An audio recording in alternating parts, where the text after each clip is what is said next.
Pasta 12. A semente da autodestruição. O economista Eduardo Gianetti da Fonseca, autor de diversos livros e professor do INSPER de São Paulo, trabalhou por uma semana no Garantia. Eis o relato de sua experiência. Abre aspas.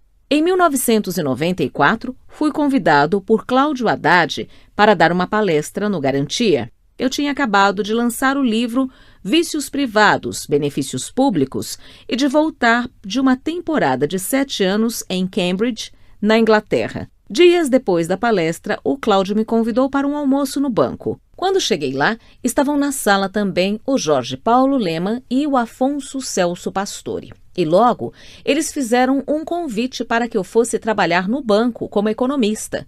Fiquei tentado. Eu tinha 30 e poucos anos de idade e sempre havia levado uma vida acadêmica. Tinha curiosidade em conhecer, na prática, como funcionava um banco de investimentos. Além disso, financeiramente, a proposta era muito atraente. Topei fazer uma experiência, mas logo percebi que aquele era um universo muito diferente do meu. Eu estava acostumado à Torre de Marfim da academia e no Garantia o ritmo era frenético. Ninguém tinha muito tempo para me explicar como funcionava cada área. Isso me angustiava, porque eu não tinha um conhecimento detalhado do funcionamento do mercado financeiro. O grau de dedicação do pessoal ao trabalho era quase obsessivo. O expediente começava às 7 da manhã com uma reunião para definir as estratégias do banco. Quando dava umas 5 horas, eu já estava doido para ir para casa, ficar com a família, mas ninguém ia embora, e eu não seria o primeiro. Era só lá pelas 7, 8 que o banco começava a esvaziar. Eu me lembro de ir para a Avenida Paulista me sentindo exaurido, fisicamente moído, como se eu tivesse sido atropelado por uma jamanta. Mas para todo mundo que estava lá, o ritmo se justificava pela adrenalina e pelas oportunidades de ganhar muito dinheiro. Lembro de um operador que na hora do almoço aproveitava para fazer aulas de pilotagem de helicóptero. Imagine que essa era a maneira que ele encontrava para relaxar. A única referência que eu tinha do cotidiano de uma instituição financeira vinha do meu pai, que trabalhou como diretor num banco muito tradicional em São Paulo. Ele tinha uma salinha, secretária, um garçom com luvas servia café. Nada mais diferente do Garantia do que isso. Um dia eu ousei abrir um livro em pleno horário de expediente, os mercados a toda, para estudar um pouco. As pessoas em volta me olharam espantadas como se eu fosse um ET. Tive vontade de sumir dali. Naquele exato momento percebi que o banco não era para mim. Não aguentei uma semana. Quando avisei que eu não ficaria, a reação do Jorge foi bem-humorada.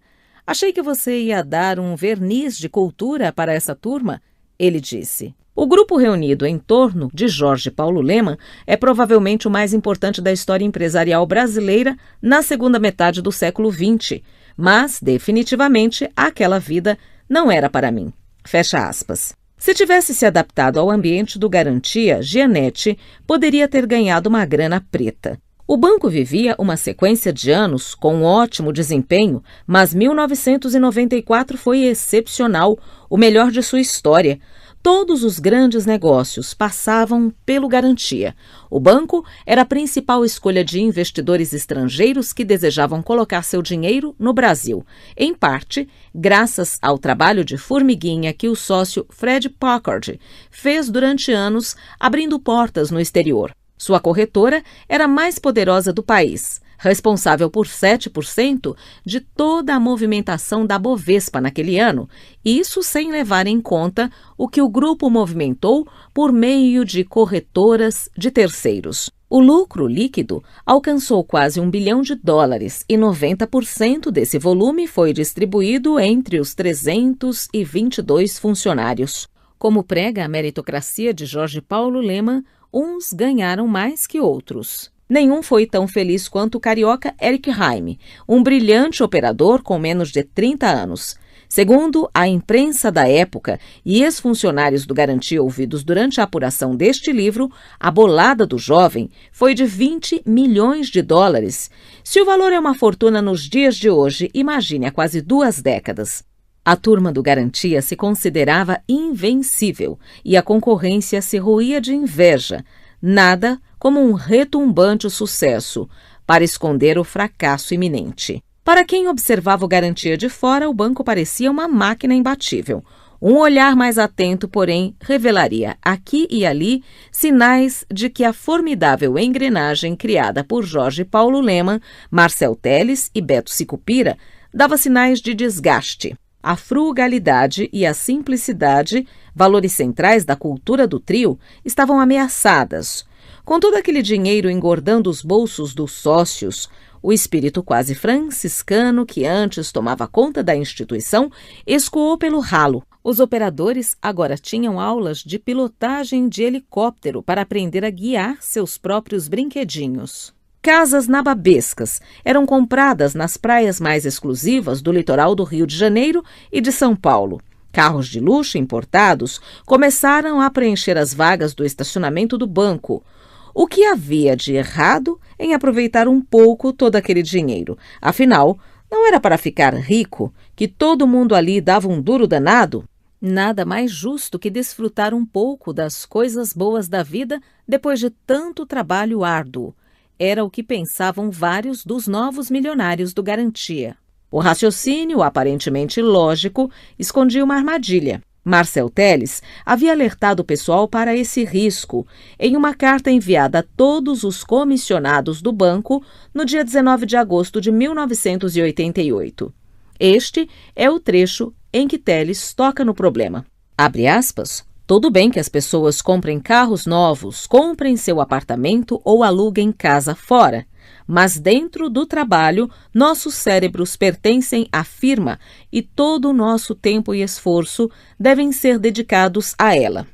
A gestão da própria grana e a perda de tempo com isto, por mais proveitosa que possa parecer, é pensar pequeno. Muito mais importante do que operar uma reserva ou um depósito em caderneta é estar comprometendo nossa inteligência, tempo e esforço na firma. Nós, como comissionados, somos sócios de seu sucesso e de seu lucro.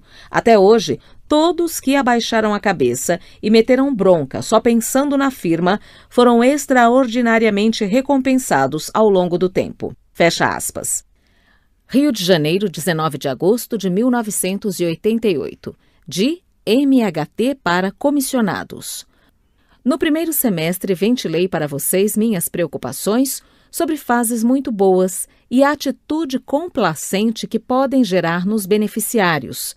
Lembrei que não deveríamos descuidar os básicos com o recrutamento e treinamento de gente, a procura e desenvolvimento de novas áreas de atuação e o cuidado com a segurança e o bom processamento de nossas operações. Deixei de mencionar algumas coisas por achá-las óbvias e um pouco abrasivas, mas que agora acho que precisam ser faladas. 1. Ninguém tem culpa por estar ganhando muito dinheiro, mesmo sem estar gerando grandes resultados em sua área no momento, mas pode e deve se sentir incomodado com isto e trabalhar o dobro para compensar. 2. Tudo bem que as pessoas comprem carros novos, comprem seu apartamento ou aluguem casa fora, mas dentro do trabalho, nossos cérebros pertencem à firma e todo o nosso tempo e esforço devem ser dedicados a ela. 3. A gestão da própria grana e a perda de tempo com isto, por mais proveitosa que possa parecer, é pensar pequeno. Muito mais importante do que operar uma reserva ou um depósito em caderneta é estar comprometendo nossa inteligência, tempo e esforço na firma. Nós, como comissionados, somos sócios do seu sucesso e do seu lucro. Até hoje, todos que abaixaram a cabeça e meteram bronca só pensando na firma foram extraordinariamente recompensados ao longo do tempo. Vamos continuar perseguindo todos juntos e com a obstinação de sempre nossos padrões de excelência para conseguirmos manter e aumentar nossos resultados atuais. Carta de Marcel Telles aos comissionados e sócios do banco. Os primeiros sinais de que parte do pessoal estava mais preocupada em gerir o próprio dinheiro do que em fazer o Garantia crescer. 6 anos depois da carta escrita por Marcel, a situação que ele apontava como uma ameaça já havia engolido o banco. Em 1994, nenhum dos 3 grandes guardiões da cultura da instituição participava do seu dia a dia. Fazia 5 anos que Marcel dava expediente na Brahma. Beto Sicupira estava fora do cotidiano havia mais de uma década. Primeiro na Lojas Americanas e depois à frente da GP Investimentos. Jorge Paulo Lemann, então com 54 anos, passou o ano de 1994 no estaleiro depois de sofrer um infarte enquanto fazia um teste de esforço físico na Clínica São Vicente, no Rio de Janeiro. Embora ele mantivesse a mesma disciplina rígida em relação à saúde, não fumava, não bebia, praticava exercícios quase diariamente, as mais de 2 décadas de agito no mercado financeiro abalaram seu coração. Seus médicos recomendaram que ele se afastasse um pouco dos negócios para cuidar da saúde. Depois do susto, Jorge Paulo embarcou para Cleveland, nos Estados Unidos, para fazer uma série de exames. Teve que começar a pegar leve também nos treinos de tênis. Mesmo à frente do Garantia, ele ainda arrumava tempo para competições internacionais e chegou a ganhar 3 mundiais de veteranos. O primeiro deles, em 1986, com 47 anos.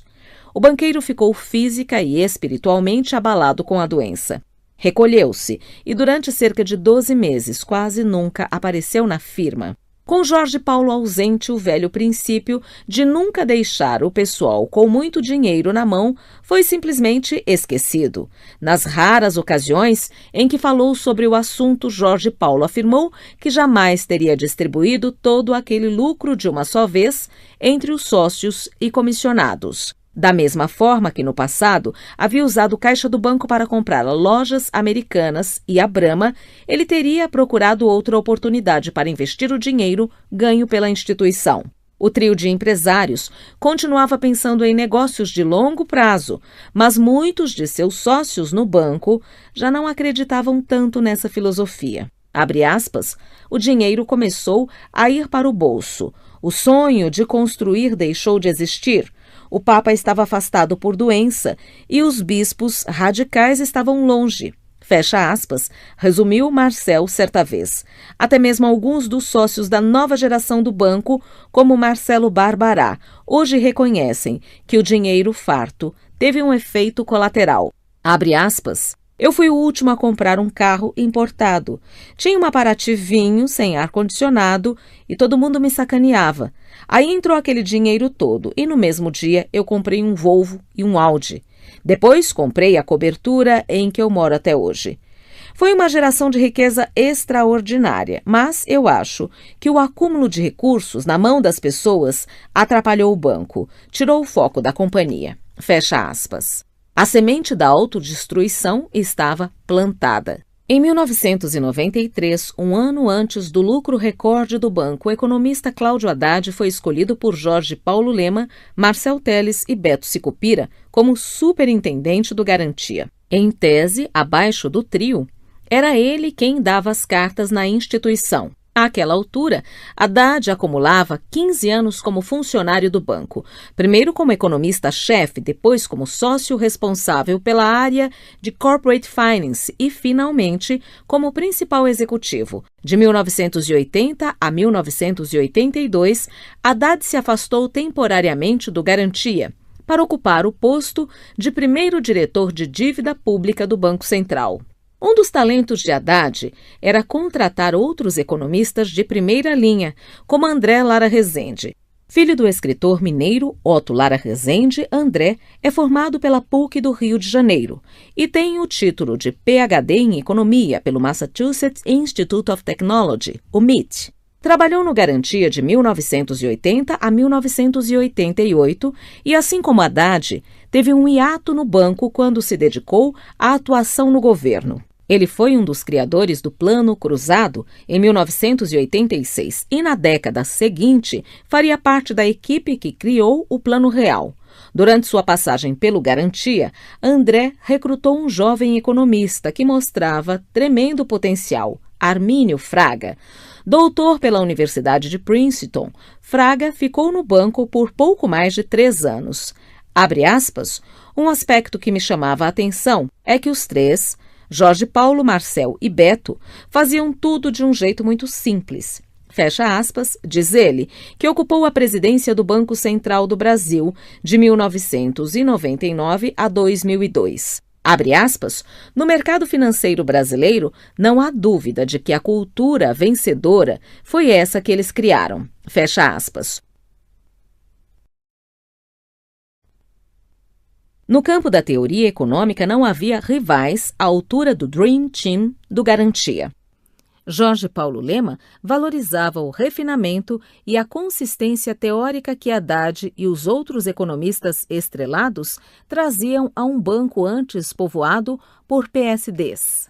O mundo começava a se globalizar, as operações financeiras se sofisticavam e era preciso ter gente que se adaptasse aos novos tempos, algo que nem todos os antigos funcionários conseguiram. Abre aspas, quando saí, em 1991, eu vendia produtos que nem entendia o que eram. Fecha aspas, diz Rogério Castro Maia, ex-gerente comercial do banco. Era em grande medida graças à nova leva de profissionais bem formados que o banco conseguia entrar em áreas antes inexploradas. Uma grande reportagem, publicada no jornal Gazeta Mercantil no início dos anos 90, analisou essa transformação. Abre aspas, mesmo mais recentemente, quando os ganhos com os títulos públicos encolheram, o mercado notou como o Garantia mostrava habilidade em criar negócios no setor privado com operações chamadas de engenharia financeira. Exemplos: debentures, conversões de dívida externa, fundos estrangeiros. O Garantia foi o primeiro banco brasileiro a demonstrar agilidade nesse complexo terreno da engenharia financeira. Um pioneiro, hoje seguido nessa especialidade por alguns outros bancos. Fecha aspas.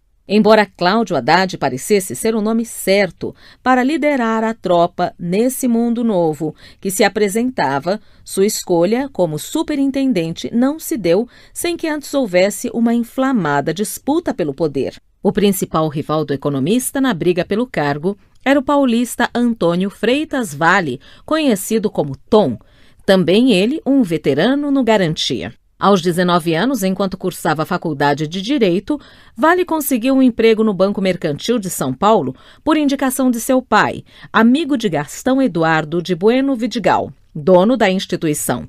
Bastaram 3 meses para que o jovem percebesse que não tinha nada a ver com aquele lugar.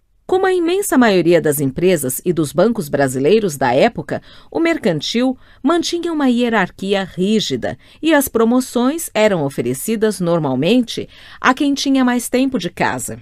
Abre aspas, para piorar eu era obrigado a usar paletó o tempo todo. Fecha aspas, diz Vale. Foi quando o então namorado de sua irmã, corretor do Garantia, perguntou se ele não conhecia ninguém que estivesse a fim de ralar e ganhar dinheiro. O garoto se voluntariou na hora, para desgosto do pai, que via no robusto mercantil a perspectiva de uma carreira mais sólida para o filho. Vale começou a trabalhar no banco como liquidante, conforme mandava a regra do Garantia.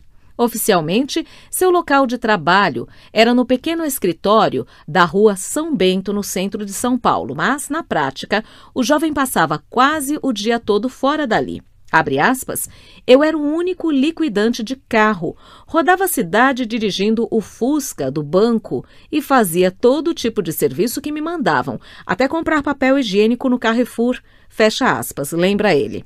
O que Haddad tinha de cautela, Vale tinha de arrojo. Quando ele se casou, aos 23 anos, programou a lua de mel no Tahiti antes mesmo de ter o dinheiro para pagar a viagem. Abre aspas, casei em novembro e ia receber a comissão do Garantia em dezembro. Para bancar a viagem, fiz um papagaio no Banco Nacional, contando com o dinheiro que entraria no mês seguinte. No fim deu tudo certo. Você não tem ideia das coisas que a gente consegue na vida sem fazer conta. Aliás, se fizer muita conta, você não sai nem da casa dos pais. Fecha aspas. Para um sujeito com esse ímpeto, o caminho natural era a mesa de operações, de longe a área do banco com mais adrenalina. Ao contrário de Haddad, um acadêmico com rigorosa formação internacional, Vale nunca esteve muito interessado nos estudos. Abandonou o curso de Direito logo que entrou no Garantia para estudar Economia na Fundação Armando Álvares Penteado. Pouco tempo antes de se formar na FAAP, foi transferido para o Rio de Janeiro e não pensou duas vezes antes de abandonar a faculdade. Foi só em 1987, depois de muita insistência de Marcel Telles, que ele se matriculou num curso rápido em Harvard. O que lhe faltava em diploma sobrava em instinto para operar no mercado. Em 1989, com a ida de Marcel para a Brahma, Vale se tornou o grande responsável pela mesa. Se Cláudio Haddad era o homem das ideias, Antônio Freitas Vale era o homem da ação. A disputa entre os dois se tornou mais aberta em 1990, quando a sede do Garantia foi transferida do Rio para São Paulo e todas as áreas do banco começaram a funcionar sob o mesmo teto. Até então, a mesa de operações, controlada por Vale, ficava no Rio de Janeiro e a área de Corporate Finance, comandada por Haddad, em São Paulo. 2 anos depois da mudança de endereço, uma manobra da corretora do Garantia na Bovespa fez com que Vale perdesse terreno. No dia 12 de fevereiro de 1992, a corretora tentou baixar artificialmente o valor das ações do Ibovespa, sobretudo da Telebrás. Presa a um contrato de venda futura do índice, ela ganharia se o Ibovespa caísse e perderia se o índice subisse. O problema era que a bolsa estava em alta e quando a corretora fosse quitar a operação, perderia dinheiro. Entre 12h30 e 13 horas daquele dia, as corretoras do Garantia e Talarico começaram a comprar e vender papéis entre si, com valor abaixo do mercado. No jargão financeiro, uma operação conhecida como Zé com Zé. A Bovespa percebeu a movimentação estranha e interrompeu o pregão e imediatamente cobrou explicações dos envolvidos. Na sequência, abriu 2 processos administrativos contra as duas empresas, números 001/92 e 002/92. O estrago estava feito. O caso de manipulação do pregão ganhou as páginas da imprensa. Jorge Paulo Lemann, segundo a descrição de um ex-sócio do banco, ficou lívido com o episódio. Ter sua credibilidade arranhada é sempre um enorme risco para uma instituição financeira. Naqueles tempos, a situação era ainda mais delicada. O caso do especulador Najim Arras, acusado de ser o responsável pela quebra da Bolsa do Rio em 1989, ainda estava fresco na memória do mercado. Aplicar um corretivo no Garantia, um banco arrogante, supostamente invencível, era, portanto, um prato cheio para a Bovespa e serviria como exemplo para todos os agentes do setor financeiro. Para se defender, o banco contava com pareceres técnicos dos economistas Afonso Celso Pastore e Mário Henrique Simonsen, e também da KPMG. Embora Tom Freitas Vale não tenha sido operador diretamente envolvido na manobra, esse papel coube a quem estava no pregão. Como chefe da mesa, ele também foi responsabilizado. A artilharia contra Tom não vinha apenas da Bovespa e da CVM. Alguns sócios do Garantia se aproveitaram da situação para botar mais lenha naquela fogueira. Uma declaração feita à época por Cláudio Haddad dava bem o tom do clima que se instaurou no banco. Abre aspas. Operador, para nós, é todo mundo, do pessoal de pregão e da mesa até o diretor. Fecha aspas. O jovem sócio Fernando Prado, conhecido dentro do banco tanto pela inteligência quanto pelo temperamento explosivo, era um dos mais dedicados a minar a credibilidade de Vale, seu chefe direto. Abre aspas, o Fernando Prado queria o lugar do Tom Freitas Vale e insuflou o quanto pôde para prejudicá-lo. Fecha aspas, diz um ex-Garantia de alto escalão. Para acalmar os ânimos dentro e fora do banco, a solução foi despachar Vale, então com 35 anos, para uma espécie de exílio em Harvard. A Bolsa de Valores de São Paulo concluiu que houve manipulação de mercado e uma das punições impostas à corretora Garantia foi a suspensão dos envolvidos no episódio. Vale ficou nos Estados Unidos por 6 meses. Quando retornou, seu cargo havia sido esvaziado. As atividades que ficavam sob sua supervisão foram divididas entre Fernando Prado, Eric Raime e Luiz Alberto Rodrigues, conhecido como Careca. Rodrigues faleceu num acidente de moto no deserto do Atacama em 2010. Não havia mais clima para que Vale continuasse no banco e muito menos para que se mantivesse na disputa pela posição de superintendente. Tom vendeu suas ações e foi cuidar da vida. Segundo pessoas próximas, o financista saiu com cerca de 15 milhões de dólares no bolso. Ele desconversa quando perguntado sobre a cifra. Abre aspas, eu não tenho mágoas, aquilo ali foi uma coisa profissional, mas eu virei adulto depois daquele acontecimento. Fecha aspas, afirma. Ao deixar o Garantia, Vale era um homem rico, tanto que chegou a pensar em se aposentar. 2 meses depois, porém, já estava envolvido em outro negócio. Ao lado de André Lara Rezende e Luiz Carlos Mendonça de Barros, fundou o Banco Matrix, onde incorporou os princípios que aprendera no Garantia. O Matrix ganhou as páginas dos jornais e revistas da década de 90 não só pelos resultados espetaculares. Começou com um patrimônio de 8 milhões de dólares e 2 anos depois já ultrapassava 100 milhões, mas pelas polêmicas em que se envolveu. Como 2 de seus principais sócios, Mendonça de Barros e Lara Rezende, tiveram experiências anteriores no governo, havia suspeita de que as apostas certeiras do banco em câmbio, juros e títulos da dívida pública eram mais obra de informações privilegiadas que de talento da equipe.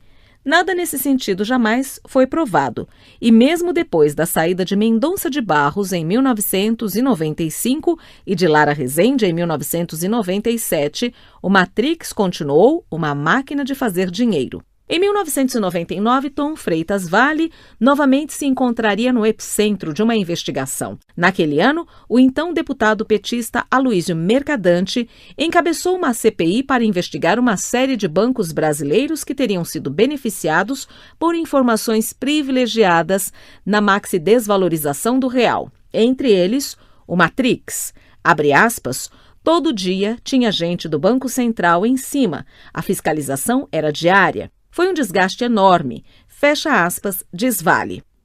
No caso do Matrix, a investigação deu em nada, mas o pente fino nas operações de várias instituições financeiras levou para a cadeia um dos grandes banqueiros dos anos 90, o milanês Salvatore Cacciola, dono do Marca.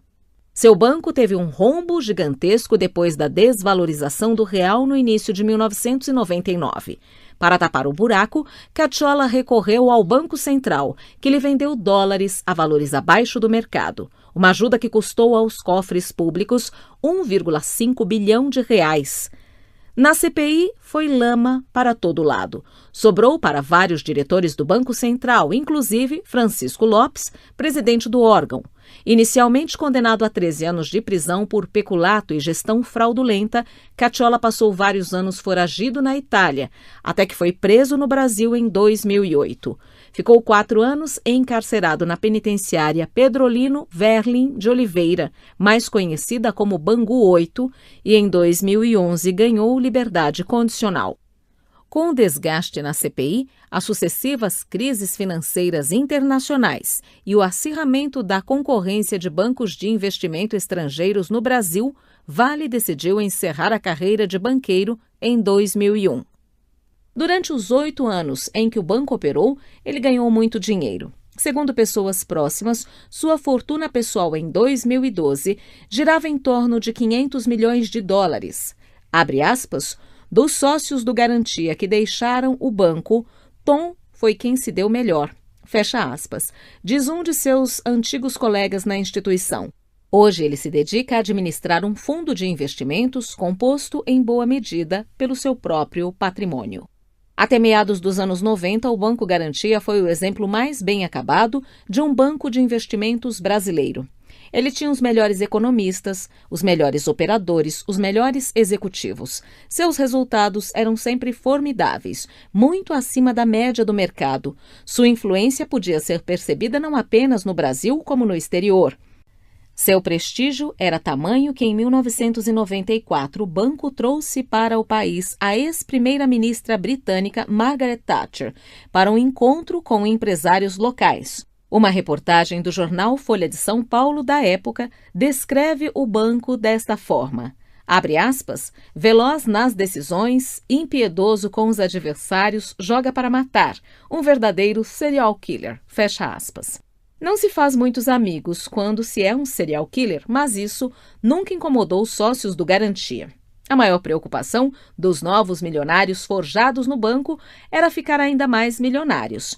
Para alcançar essa meta, as operações financeiras se tornaram mais arriscadas. Como a turma ali se julgava invencível, aumentar as apostas parecia algo banal. Abre aspas, eles, o Garantia, eram muito grandes, iam até o limite e a turma não gostava daquele pessoal não. Fecha aspas, diz um ex-executivo de um antigo banco concorrente. Foi principalmente depois da saída de veteranos como Antônio Freitas Vale que os sócios Fernando Prado e Eric Haime se transformaram em líderes informais da nova geração do banco. Os dois eram aliados dentro da instituição e amigos fora dela. Com eles, o natural apetite do Garantia pelo risco alcançou patamares até então desconhecidos. Prado estava à frente da área de Corporate Finance. Haime era o gênio na mesa de operações. Ele foi o profissional mais jovem a se tornar sócio do banco aos 24 anos. Segundo vários ex-Garantia, na segunda metade da década de 90, a dupla era responsável por supervisionar cerca de 80% das receitas do banco. Um traço da cultura do Garantia que Prado e Haime sempre cultivaram foi a aversão à hierarquia rígida. Ambos faziam questão de agir por conta própria, sem dar muitas satisfações a Cláudio Haddad, o superintendente do Garantia. Abre aspas, o Cláudio nunca trabalhou na cozinha do banco, a mesa de operações, então era difícil para ele controlar o que a garotada estava fazendo. E enquanto o dinheiro entrava a rodo, nenhum dos sócios principais se incomodou com a situação. Fecha aspas, diz um ex-Garantia. Um episódio em particular deixou nítido que Prado e Haime não tinham o menor pudor em constranger o chefe. Uma vez ao ano, o banco promovia o chamado Fim de Semana Big, Banco de Investimentos Garantia, em que se discutia o futuro da instituição. Os encontros aconteciam em hotéis e todos os funcionários eram convidados a participar. Durante o dia, o trabalho era intenso, mas à noite o pessoal relaxava. No evento de 1993, a algazarra foi tamanha que houve até queima de fogos na noite de sábado. Incomodado com o barulho na manhã seguinte, Haddad reclamou com o pessoal.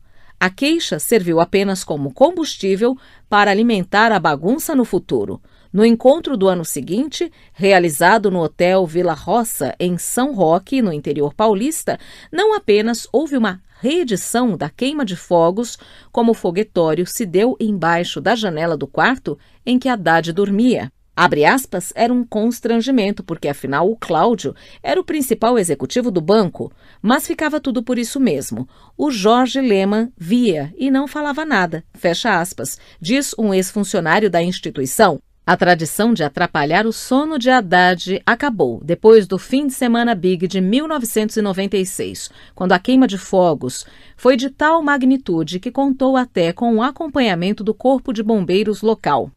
Garantia, 25 anos. Completamos 25 anos neste mês de junho. Durante este período, a organização aprendeu muito, gerou riqueza para os seus clientes, para o país, para os seus associados e sócios. Os 25 anos passados foram ótimos, mas prefiro imaginar que os próximos 25 serão melhores ainda. Algumas das coisas que aprendemos nos últimos 25 anos certamente serão úteis para a frente. Não custa nada relembrar um pouco. Correr atrás. Mal começamos a corretora em 1971 e o negócio principal, que seria a corretagem de bolsa, desapareceu e não tínhamos mais um negócio. Solução? Correr muito atrás de outras oportunidades. escolher áreas novas onde se tenha vantagem competitiva e dê para ser um dos melhores. Em 1971, não tínhamos mais um negócio. Investíamos na área de títulos públicos que começava a engatinhar e que mais tarde virou um grande negócio. Por outro lado, não dá para ser tudo para todos. Temos de ser seletivos.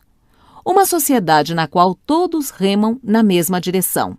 A sociedade foi feita às pressas em 1971 porque o JPL não tinha dinheiro para comprar a patente de corretora sozinho. Logo começou a fazer água. Alguns sócios queriam expandir, outros não. Alguns queriam trabalhar, outros não. Solução: comprar os sócios e começar de novo com gente diferente, mas entrosada e construtiva. Ser dono do próprio destino. Em 1976, tivemos a oportunidade de nos associar a um dos melhores bancos comerciais americanos. Na época, nossa capitalização era de 5 milhões de dólares. Seria uma alavancagem enorme a curto prazo. Optamos por tocarmos para frente sozinhos. Ainda bem. Gente boa atrai gente boa. Os novos sócios escolhidos a dedo começaram a funcionar e o negócio a crescer. Fui muito pressionado para incluir alguns medalhões e nomes bonitos na organização que virou o Banco de Investimentos em 1976. Nada disso. Fomos com a prata da casa criando a grande maioria dentro de casa e, eventualmente, adicionando um sangue de fora, novo e bom, para revigorar especialmente com tecnologia não disponível em casa. Todas essas pessoas excepcionais atraíram mais gente boa. O sistema de avaliação é uma peça fundamental de nossa organização. Como julgar e avaliar tanta gente boa? O sistema atual de avaliação, comissões e sociedade foi aprimorado através do tempo. Este sistema é duro às vezes, mas não tenho dúvida de que foi peça fundamental para nosso sucesso. Certamente, o sistema será ainda mais aprimorado no futuro, mas gradualmente. Ética, ética, ética. A pressão para participarmos de operações esquisitas, especialmente no início, era enorme. O mercado estava cheio e nossos concorrentes, às vezes, estavam lavando. Como iríamos construir uma organização duradoura e com ética externa e interna entre as pessoas se participássemos de operações esquisitas? Optamos por correr atrás de operações reais e não fictícias. Os concorrentes que se contentaram com as fictícias ficaram para trás. Back office, retaguarda com prestígio. Sem uma boa retaguarda, os melhores operadores e vendedores do mundo arrebentam qualquer organização. Sempre tentamos dar força à retaguarda. No início, eram considerados os bundões do andar de baixo. Melhoramos isto juntando as várias áreas e dando força para a área administrativa. Acredito que hoje em dia tenhamos uma das melhores administrações financeiras do país. Criar gente e segundos. Os que mais progrediram na organização foram os que criaram negócios e gente. O operador brilhante é maravilhoso, mas se opera sozinho, vai progredir menos do que aquele que se multiplica dentro da organização e, com isto, cria novas oportunidades para ele e para os outros. A importância do cliente. Isto foi talvez o que mais demorou para aprendermos. Sendo traders no início, o cliente era irrelevante. Demorou para compreendermos que mercado também pode ser cliente e que cliente é importantíssimo para trazer informações, negócios e lucros para a empresa. Hoje em dia, estamos muito melhores, mas ainda há espaço para melhorar. Erros ou dúvidas. É sempre bom olharmos os erros para corrigi-los no futuro. Não vejo erro enorme no passado. Talvez devêssemos ter ido para o exterior mais cedo e com mais consistência. Perdemos algumas pessoas boas na nossa história, mas a organização continuou e ninguém é indispensável na empresa. Ela é maior do que qualquer indivíduo. A necessidade de trilhar uma linha de equilíbrio entre capitalizar a instituição o suficiente sem torná-la grande demais para atrair novos sócios excepcionais e, ao mesmo tempo, distribuir os resultados sem prejudicar o negócio principal, nos obrigou a efetuar algumas acrobacias estruturais. O veredito sobre esta política ainda não é claro, só o tempo dirá, mas tudo pode ser resolvido com bom senso, como temos feito até agora. Estou convencido que os próximos 25 anos serão melhores do que os últimos 25. Correndo atrás, desenvolvendo novas oportunidades, atraindo e criando gente boa que trabalha bem em conjunto, gerando riqueza para o cliente, os associados e o país, dando importância à retaguarda e novas tecnologias, mantendo uma ética interna e externa irrepreensível e, mais do que tudo, usando o bom senso para administrar dificuldades ou mudanças que sempre existirão. Tenho certeza que o Garantia será uma organização excepcional em termos mundiais nos próximos 25 anos.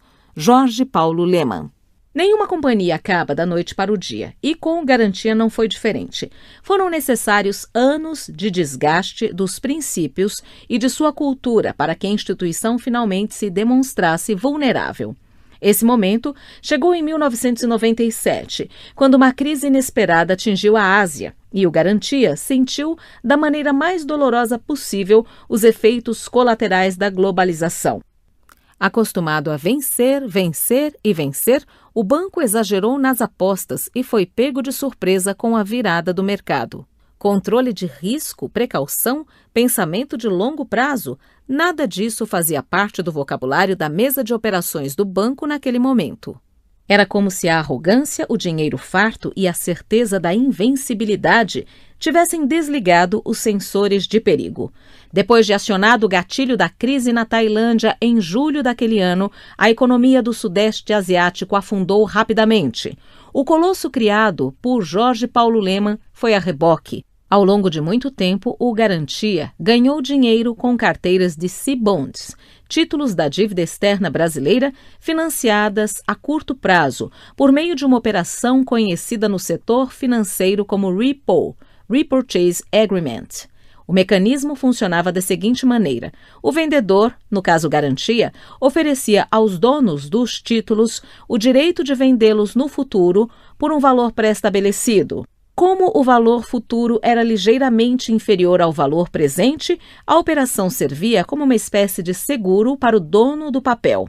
Se houvesse uma grande desvalorização súbita, bastava que ele exercesse o direito de venda pelo valor combinado com o banco, minimizando sua perda. Enquanto o mercado financeiro ia bem e os papéis ganhavam valor, o Garantia não tinha com o que se preocupar e se alavancou exageradamente com essa operação. O problema foi que, com a virada internacional, os preços despencaram.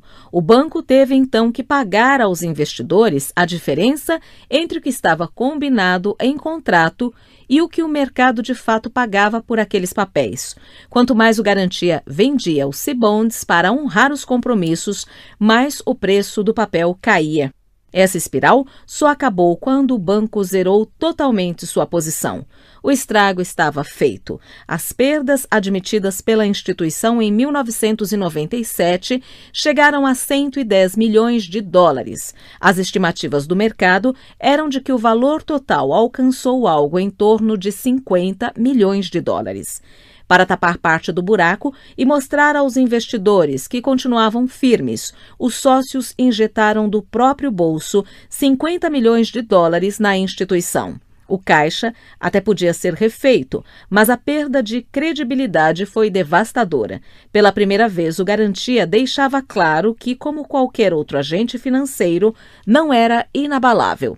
Assustados, muitos investidores sacaram suas economias do banco ou, em alguns casos, o que sobrou delas. No segundo semestre daquele ano, o patrimônio dos fundos administrados pelo Garantia caiu pela metade, de 4,5 bilhões de reais em junho para 2,2 bilhões de reais em dezembro. O lucro também despencou, foi de 11 milhões de dólares, um décimo do resultado do ano anterior. O clima no banco era o pior possível. Eric Heim, o responsável pela mesa de operações e mentor da manobra que fez água, ficou tão abalado que passou dias sem dar as caras. Jorge Paulo Lema, normalmente conhecido pelo sangue frio, explodiu. Abre aspas. Com o meu nome e meu dinheiro, vocês não vão brincar. Fecha aspas. Gritou com os sócios. A verdade é que, distantes do dia a dia da instituição, havia alguns anos, Jorge Paulo, Marcel e Beto foram pegos de surpresa, algo que, como principais acionistas da instituição, eles jamais deveriam ter deixado acontecer. Nos primeiros dias depois do estouro da crise, o trio chegou a voltar para a mesa de operações para tentar contornar o estrago, mas já era tarde demais. Pelo menos uma dezena de pessoas que trabalharam no Garantia ou conheceram o banco de perto acreditam que o colapso jamais teria acontecido se Marcel Teles, o homem que durante anos havia comandado a mesa com maestria, ainda desse expediente na instituição. Talvez por isso, até hoje, Marcel evite falar sobre esse assunto. Abre aspas, ainda sou muito passional sobre isso. Fecha aspas, justifica ele. Jorge Paulo Lema, até então, o banqueiro modelo do mercado, parecia ter perdido seu toque de Midas, como se disse à época. O homem admirado e respeitado, e até temido, agora tinha que dar explicações e encontrar saídas para a crise. Uma das pessoas que ele procurou para pedir ajuda foi o antigo rival Antônio José Carneiro, o Bode, que acabara de vender o Multiplique para o Lloyds. Apesar de concorrentes, ambos sempre se deram bem e até hoje são vizinhos em Angra dos Reis, onde tem casas de veraneio. Abre aspas. O Jorge me ligou e disse que o banco não tinha um problema, que era só uma questão de liquidez, mas o mercado não queria nem saber. Numa hora dessas, se retrai todo. Nós, com a venda do Multiplique, tínhamos 600 milhões de dólares em caixa. Aplicamos tudo no Garantia, não em operações de risco, mas no CDI para dar liquidez aos títulos que eles tinham. A gente tinha confiança neles e decidiu correr o risco de pôr o dinheiro ali. Para eles foi importante. O Jorge reconhece isso até hoje. Fecha aspas. Os investidores que perderam dinheiro ficaram inconformados. Alguns meses depois do começo da crise, Jorge Paulo teve de lidar com um cliente antigo e insatisfeito durante uma partida de tênis do torneio de Roland Garros em Paris. Lema estava no camarote de Antônio Carlos de Almeida Braga, o Braguinha, fundador do Banco Icatu e um fervoroso admirador de tênis. Durante o intervalo, os dois conversaram com o especulador nas ginarras, quando um casal de conhecidos de Braguinha se aproximou. Ao reconhecer Jorge Paulo, a mulher o chamou de ladrão e perguntou quando teria seu dinheiro de volta. O banqueiro nada respondeu. Cabisbaixo, saiu do camarote e foi embora sem terminar de assistir ao jogo. Constrangimentos ainda maiores estariam por vir. Um dos clientes que fez questão de demonstrar publicamente seu descontentamento com o desempenho do Garantia foi o ex-piloto de Fórmula Indy Raul Boesel, na época patrocinado pela Brahma. No dia 26 de setembro de 1997, Boesel telefonou para o banco e descobriu que metade dos 3 milhões de dólares que aplicara ali, quase todo o seu patrimônio, tinha virado pó. Desesperado, ele tentou aproveitar as boas relações que tinha na Brahma para resolver o problema. Procurou Marcel Teles na sede da cervejaria em São Paulo em busca de ajuda. Marcel o recebeu, disse que analisaria o caso e pediu que voltasse 2 dias depois. Na data combinada, Boesel retornou ao escritório do empresário. Mas a resposta que o principal executivo da Brahma e sócio do Garantia lhe deu foi desanimadora. Nada poderia fazer para ajudá-lo. Boesel ficou furioso. Como morava em Miami, entrou com uma ação contra o Garantia nos Estados Unidos. Receoso de novos tombos, resgatou o resto do dinheiro que ainda estava aplicado no banco. A disputa entre o piloto e o Garantia vazou para a imprensa, o que azedou de vez a relação de Boesel, não só com o banco, mas com a Brahma. A cervejaria rompeu o contrato de patrocínio poucos meses depois do começo da queda de braço. A principal acusação de Boesel era de que o Garantia nunca avisou que o seu dinheiro seria colocado em fundos de alto risco. Abre aspas, Hoje coloco meu dinheiro em bancos confiáveis, em investimentos seguros, ganho menos, mas durmo mais tranquilo. Fecha aspas, diz ele, que em 2008 abandonou as pistas de corrida e se tornou DJ. Segundo pessoas próximas, graças a um acordo firmado entre as partes anos depois, Boesel recebeu do banco o equivalente a 10% do que perdeu. O Banco Invencível havia se tornado vidraça e a imprensa se refestelou com as más notícias. Jorge Paulo e seus sócios, que sempre fizeram questão de manter os jornalistas à distância, tiveram que engolir o velho hábito. Um artigo publicado pela revista Exame em 1998 fez uma análise mordaz dessa mudança de comportamento. Abre aspas, foi patético ver o outrora altivo e inacessível grupo correr atrás nos últimos tempos de uma assessoria de imprensa. Só a mais dura necessidade, só uma jornada formidavelmente penosa poderia explicar a busca de uma assessoria. Fecha aspas. Com a imagem do banco inexoravelmente arranhada, Jorge Paulo tentou colocar em prática um plano que acalentava desde que ficara doente em 1994, transferir o controle da instituição para a geração mais jovem, antes que fosse tarde demais. Sua ideia era que a garotada pudesse reconstruir o nome da instituição, enquanto ele, Marcel e Beto passariam a se dedicar apenas aos seus negócios na economia real. Era um plano que trazia embutida também a preocupação em proteger os investimentos do trio na Brahma e nas lojas americanas. De acordo com a legislação brasileira, no caso de quebra de um banco, todo o patrimônio pessoal de seus donos pode ser utilizado para cobrir o rombo. Em outras palavras, se o Garantia quebrasse, o trio poderia perder muito mais do que o banco. O problema da proposta de Jorge Paulo é que ela não interessava aos sócios mais jovens. Abre aspas, o Jorge queria que fosse pago não apenas o valor das ações, mas também um prêmio pelo controle. Aí não houve acordo. Fecha aspas, diz uma fonte próxima às negociações. Chega a ser quase uma ironia que alguém como ele, tão preocupado em formar gente e forjar uma cultura forte, não tenha conseguido perpetuar a instituição que criou. Numa entrevista em 2001, o banqueiro falou sobre esse episódio. Abre aspas, o pessoal mais jovem realmente queria ter um pai, alguém que bancasse o negócio. Eles queriam embolsar o dinheiro, o capital que já tinham, e arrumar outra empresa grande ou alguém com muito capital com quem eles poderiam continuar fazendo o que vinham fazendo, mas sem colocar em risco o próprio capital deles. Francamente, para mim, isso foi uma decepção. Fecha aspas. O trio não queria mais permanecer. Os sócios mais novos não queriam assumir o banco. O impasse estava instalado. O conceito de partnership, que durante décadas havia funcionado tão bem, se esgarçou rapidamente a ponto de não fazer mais qualquer sentido. Como um banco, com a imagem desgastada, poderia enfrentar o acirramento da concorrência no novo mercado global que se impunha? Ao Garantia só restava procurar um novo dono, assim como acontecera com o americano Salomon Brothers, que depois de um escândalo envolvendo operações irregulares com títulos do Tesouro Americano, foi vendido ao Travelers Group. O candidato mais óbvio à compra do Garantia era o Goldman Sachs. O banco americano foi a grande inspiração de Jorge Paulo para criar o Garantia, e as duas instituições eram muito próximas.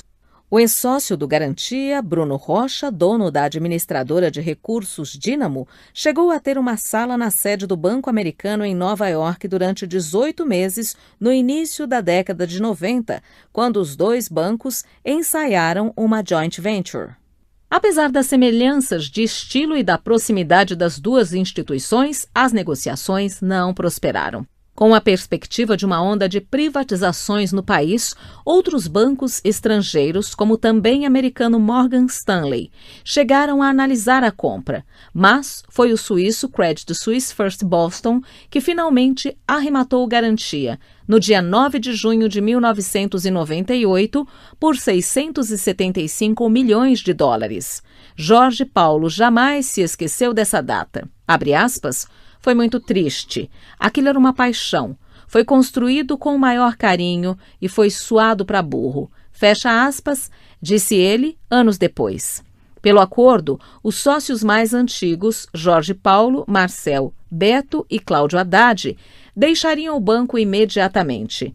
O trio passaria a se dedicar integralmente à Brahma, a Lojas Americanas e a GP Investimentos. Haddad se afastou do mercado financeiro para se dedicar à educação e se tornou o presidente do INSPER, instituição educacional voltada para cursos de graduação e pós-graduação, erguida com doações de vários ex-garantia. A principal sala de aula do INSPER foi batizada de Jorge Paulo Lemann. Embora tenham ganhado um bocado de dinheiro com a venda, estima-se que só Jorge Paulo tem embolsado $200 milhões. Passar o Garantia para frente trouxe ao trio uma até então desconhecida sensação de fracasso. Os outros 15 sócios remanescentes deveriam ficar no CSFB por até 3 anos e, pelo menos financeiramente, também não tiveram do que reclamar. O Banco Suíço se comprometeu com esse grupo a pagar $300 milhões desde que determinadas metas fossem atingidas. Abre aspas, o Goldman Sachs pretendia dispensar o que a gente tinha no Garantia. Era um modelo de integração imediata e total com o banco comprador, fecha aspas, diz Marcelo Medeiros, um dos ex-Garantia, que migraram para o Banco Suíço.